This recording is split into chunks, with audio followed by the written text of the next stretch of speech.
Hello बच्चों, मैं L के सिन्हा ऑनलाइन क्लास में आप सभी का स्वागत करता हूँ। आज हम कक्षा 12वीं के जीव विज्ञान में जीवों में जनन पढ़ेंगे। जीवों में जनन अर्थात कहने का अर्थ होता है कि इसमें जीवन की अवधि, अलैंगिक जनन, लैंगिक जनन, इसके बारे में पढ़ेंगे।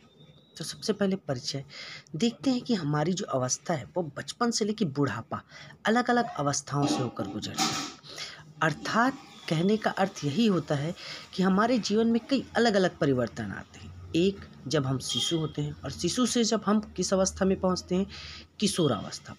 किशोरावस्था वह अवस्था होती है जिसमें हमारा शरीर पूर्ण रूप से क्या हो चुका होता है, निर्माण हो चुका होता है। अर्थात हमारे पे प्रजनन करने की क्षमता अर्थात जनन क्षमता पूर्णतः परिपक्व हो जाती है। इसी अवस्था को कहते हैं कौन सी अवस्था, किशोरावस्था। फिर आती है जनन की प्रवस्था। जनन की प्रवस्था कहने का अर्थ होता है कि हम उस जनन के समय एक अपने समान जाति उत्पन्न करते हैं। फिर आती है वृद्धावस्था। वृद्धावस्था कहने का अर्थ होता है कि हम उस समय पूर्णतः क्षति हो जाती है, शरीर की धीरे धीरे नष्ट होने की प्रक्रिया शुरू होती है और एक अवस्था ऐसी आती है कि इंसान की मृत्यु हो जाती है। अर्थात ये चार अवस्थाएं हैं जिनसे होकर मनुष्य गुजरता है। अर्थात जन्म से लेकर मृत्यु के बीच का जो जीवन रहता है उसी को हम क्या कहते हैं, जीवन अवधि कहते हैं, जिसमें जीवन जीते हैं। जीवन अवधि एक मक्खी की देखें तो 1 दिन की रहती है, अर्थात वो केवल 24 घंटे जीता है। तितली की देखें तो 1 से 2 सप्ताह की होती है और अगर कछुए के देखें तो 100 से 150 वर्ष तक वो जीता है। और एक वृक्ष की बात करूँ तो वो 2.5 वर्ष तक क्या करता है, जीवित रहता है। कौवा और तोता 140 वर्ष तथा कौवा मात्र 15 वर्ष तक जीवित रहता है। इस तरीके से हर जीव की जीवन अवधि जो होती है वो अलग अलग होती है और अलग अलग रूप से ये जीवन जीते हैं। मतलब कहने का अर्थ होता है कि हर किसी का आयु काल अलग अलग होता है, जीवन से जन्म से मृत्यु तक के बीच। अर्थात एक सिंपल सी परिभाषा में अगर हाथी की बात करूं और मनुष्य जो है वो 60 से 70 साल तक जीता है। इसके अलावा शार्क जो है वो 200 साल तक जीवित रह सकता है। एक सामान्यतः चूहा वो 2 वर्षों तक जीवित रह सकता है। ये सभी जीवन अवधि हमारे शरीर के अंदर होने वाले क्रियाओं पर निर्भर करता है। अर्थात हमारे शरीर में जितनी जैविक क्रियाएं हैं वो एक शिशु अवस्था से लेकर धीरे धीरे बढ़ते चले जाता है और अंत में समाप्त हो जाता है। तो अब हमें ये सोचना है कि हम जीवित कैसे रहें, मतलब आज तक मनुष्य इस पृथ्वी पर है कैसे। अगर उसकी मृत्यु हो जाती है तो वो कौन सी क्रिया होगी जिसके कारण वो जीवित है, तो उसका कारण है जनन। जनन वह क्रिया है जिसके द्वारा क्या करता है, कोई भी जीव अपने आप को इस पृथ्वी पर प्रतिस्थापित करके रखा हुआ है। जनन के द्वारा वो अपने आप को क्या करता है, एक दूसरे रूप में परिवर्तित करता है, मतलब अपने समान जीव उत्पन्न कर देता है। अब अगर जनन की बात करूं तो ये 2 प्रकार की होती है। एक होता है अलैंगिक जनन और दूसरा होता है लैंगिक जनन। अलैंगिक जनन जब संतति उत्पत्ति युग्मक निर्माण की उपस्थिति अथवा अनुपस्थिति में बिना निषेचन के ही होता है। मतलब संतति जो है, पुत्र जो है वो बिना निषेचन के, मेल और फीमेल की जरूरत नहीं पड़ती, वो अपने आप में सक्षम होता है और क्या कर सकता है, बिना निषेचन के ही वो जनन उत्पन्न कर सकता है। इस प्रक्रिया को कहते हम क्या कहते हैं, अलैंगिक जनन कहते हैं। अलैंगिक जनन की जो प्रक्रिया होती है वो पूर्णतः अलग अलग तरीके से अलग अलग जीवों में होती है। जैसे कि एक कोशिका जो है वो 2 कोशिकाओं में बढ़ जाती है। इस प्रकार की जो क्रिया है वो द्विविखंडन कहलाती है, जिसके कारण इसमें ये क्रिया होती है। द्विविखंडन के कारण ये अलग अलग रूपों में बढ़ते चले जाता है और इस प्रकार से ये अलैंगिक जनन होता है। अलैंगिक जनन में जो संततियाँ प्राप्त होती है वो पूर्णतः अपने पिता के समान ही या पितृक के समान ही होते हैं। दूसरा आता है अलैंगिक जनन। अलैंगिक जनन जब 2 विपरीत लिंग वाले जनक जनन प्रक्रिया में भाग लेते हैं, जब नर और मादा दोनों का युग्मन होता है तभी उसे क्या कहते हैं, लैंगिक जनन कहते हैं। लैंगिक जनन की प्रक्रिया में मेल और फीमेल दोनों की जरूरत पड़ती है। अर्थात जैसे कि 2 विपरीत लिंग वाले जनन प्रक्रिया भाग लेते हैं, जैसे कि एक का परागकण, ठीक है, मधुमक्खी की सहायता से दूसरे के फूल के ओवरी में चले जाता है, तो उसके अंडाणु जो है वो उसके शुक्राणु से जाकर मिलता है, जैसे मनुष्य में होता है। और इस प्रकार से क्या होता है, ये लैंगिक जनन की प्रक्रिया होती है। लैंगिक जनन में मेल और फीमेल दोनों में शुक्राणु और अंडाणु अलग अलग होते हैं, जिसकी प्रक्रिया के द्वारा ये क्रिया पूर्ण होती है और ये चलते चले जाती है, जिसके कारण अलग अलग रूपों में ये अपने आप को ढालती है। इसी कारण इस पृथ्वी पर जितने भी जीव पाए जाते हैं वो सभी जीव अपने आप को इस पृथ्वी पर बचाए रखने में सक्षम हैं। क्यों? क्योंकि जनन प्रक्रिया के द्वारा वो अपने समान जीव उत्पन्न कर देता है। जनन की जो प्रवस्था होती है वो किशोरावस्था और वृद्धावस्था के मध्य होती है। मतलब कहने का अर्थ होता है कि किशोरावस्था और वृद्धावस्था के बीच जो जीवन अवधि होती है, उसी अवधि में जनन प्रवस्था होती है, जिसमें उसे अपने समान जनन की प्रक्रिया के द्वारा अपने समान जीव उत्पन्न करना रहता है, और वह प्रक्रिया उसके लिए आवश्यक होता है, तभी वो जीव अपने आप को क्या कर सकेगा, उस स्थान पर या उस जगह पर अपने आप को रख सकेगा।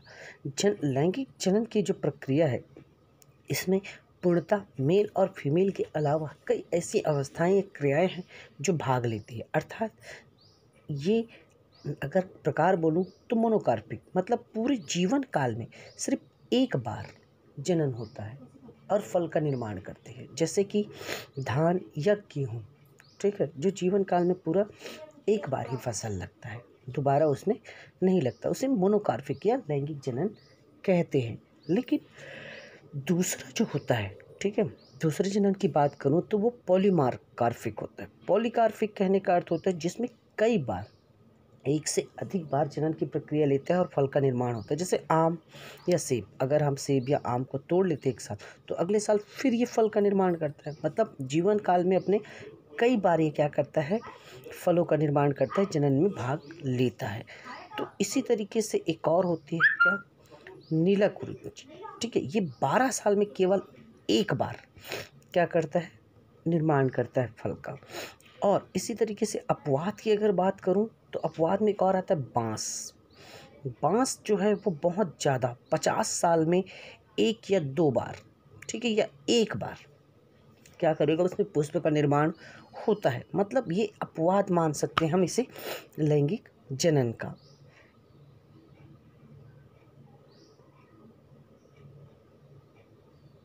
इसके अलावा जैसे कि लैंगिक जनन की जो प्रक्रिया है, जैसे चिड़िया साल भर अंडा दे बोलेंगे तो नहीं, वो एक मौसम होता है, एक मौसम की अवधि पर क्या करती है वो चिड़िया या पक्षी जो है वो अंडे देते हैं और अलग अलग अवस्थाओं में देते हैं।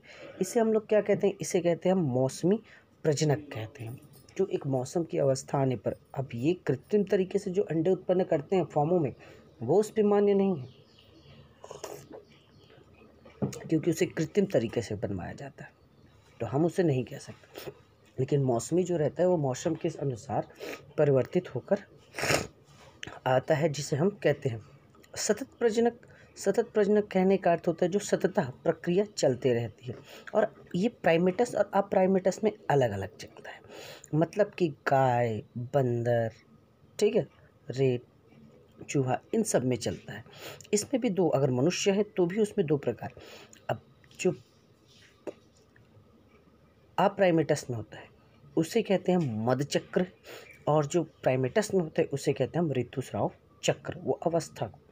लैंगिक जनन की विशेषता, अगर लैंगिक जनन की विशेषता की बात करूं तो इसमें भी अलग अलग प्रकार की अवस्थाओं से होकर गुजरता है।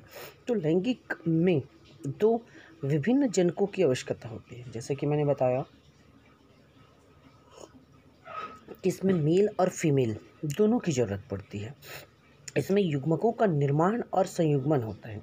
इसमें युग्मकों के निर्माण अर्धसूत्री विभाजन और भ्रूण विकास में समसूत्री विभाजन होता है। सबसे पहले तो अर्धसूत्री होता है, फिर इसमें समसूत्री होता है। संतति अपने जनकों से स्पष्ट रूप से विभिन्नताएं दिखाई देती है, मतलब पूर्णतः समान नहीं होते। पुत्र जो है वो पूर्णतः पिता के समान नहीं होता, वो अलग अलग होता है और अलग अलग रूप से ही वो दिखाई देता है, क्योंकि दो रूप के जनक मिलते हैं, मेल और फीमेल के। इसके जनक की इकाई अगुणित युग्मक का निर्माण करती है। अगुणित युग्मक जिसके द्वारा जनन प्रक्रिया में एक नए प्रक्रिया में भाग ले सके। तो लैंगिक जनन की बात करूँ तो सबसे पहले इसमें क्रिया में तो युग्मक का संलयन या कॉन्जुगेशन, मतलब दोनों का समागम होना, दोनों का मिलना, और दोनों के मिलने से ही किसका निर्माण होता है, भ्रूण का। इस भ्रूण की अवस्था को ही कहते हैं, हम क्या कहते हैं, निषेचन कहते हैं। मतलब मेल और फीमेल इन दोनों के अंडाणु शुक्राणु का आपस में मिलने की प्रक्रिया जो है वो निषेचन कहलाता है, जिसके निषेचन की अवस्था से ही भ्रूण का निर्माण होता है। अब इसमें युग्मक निर्माण के संलयन में अलग अलग अवस्थाएं होती हैं। एक तो समयुग्मक, जिसमें दोनों युग्मक क्या रहते हैं, समान आकार के रहते हैं। ठीक है, दोनों युग्मक अगर समान आकार के हैं तो क्या कहलाएंगे, वो समयुग्मक आइसोगेमी कहलाएंगे, जिसमें दोनों युग्मक की आकृति आकार दोनों समान होते हैं। ये बहुत सारे युग्मक ऐसे पाए जाते हैं जिसमें इस प्रकार की प्रक्रिया होती है। परंतु कुछ युग्मक ऐसे रहते हैं जिनके आकार समान नहीं रहते, तो उनके युग्मक क्या रहेंगे, समान नहीं होंगे। उसे क्या कहेंगे हम विषम युग्मकी कहते हैं। मतलब कि उनका आकार समान नहीं होता और समान नहीं होने के कारण वो अलग अलग रूप से प्रदर्शित करते हैं। मतलब एक का आकार बड़ा रहेगा तो एक का आकार छोटा, जैसे मेढक या मनुष्य में। ठीक, तो इस प्रकार से ये मेल या फीमेल के जो अंडाणु शुक्राणु के आकार पाए जाते हैं उसके अनुसार से युग्मक निर्माण कहते हैं। युग्मक जनन में जैसे क्लोमाइडोमोनास या क्लोइडोफोरा जिसे कहते हैं, ठीक है, ये दोनों युग्मक संलयित होकर एक फ्यूकस का निर्माण करते हैं और उस फ्यूकस में बहुत सारे क्लोमाइडोफोर होते हैं। मनुष्य में मेल और फीमेल अंडाणु और शुक्राणु रहता है। ये दोनों के निर्माण की अवस्था है। इस प्रकार से लैंगिक जनन की जो प्रक्रिया है वो पूर्णतः, ठीक है, गैमिट मतलब मेल और फीमेल में पाए जाने वाले गैमिट किस किस पर, अंडाणु और शुक्राणु पर निर्भर करता है। इन दोनों के निर्माण की अवस्था पर ही ये क्रिया पूर्ण होती है। निषेचन के पूर्व और निषेचन के पश्चात ये पूर्व घटनाएं पर भी निर्भर करता है। अर्थात निषेचन की जो प्रक्रिया है वो पूर्णतः युग्मक के निर्माण, युग्मक का स्थानांतरण, युग्मक का जनन मतलब निर्माण कैसे होता है, उसका स्थानांतरण किस प्रकार होता है, और युग्मक किस प्रकार से अगुणित होता है, मतलब वो द्विभागों में भी विभाजित होकर अलग अलग भागों में अर्धसूत्री विभाजन होता है, तो वो किस प्रकार होता है, और जनक जो होता है वो द्विगुणित होता है। तो इस प्रकार से युग्मक का निर्माण होता है। जैसे कि हमारे शरीर में कितने 46 गुणसूत्र पाए जाते हैं, तो 46 में से वो 23 का स्थानांतरण करते हैं, तो दोनों में से 23 आकर टोटल कितने हो जाते हैं, 46। निषेचन जिसे फर्टिलाइजेशन की क्रिया कहते हैं, और इस तरीके से जाइगोट में टोटल 46 गुणसूत्र भ्रूण में पाए जाते हैं। ये प्रक्रिया युग्मक जनन में होती है।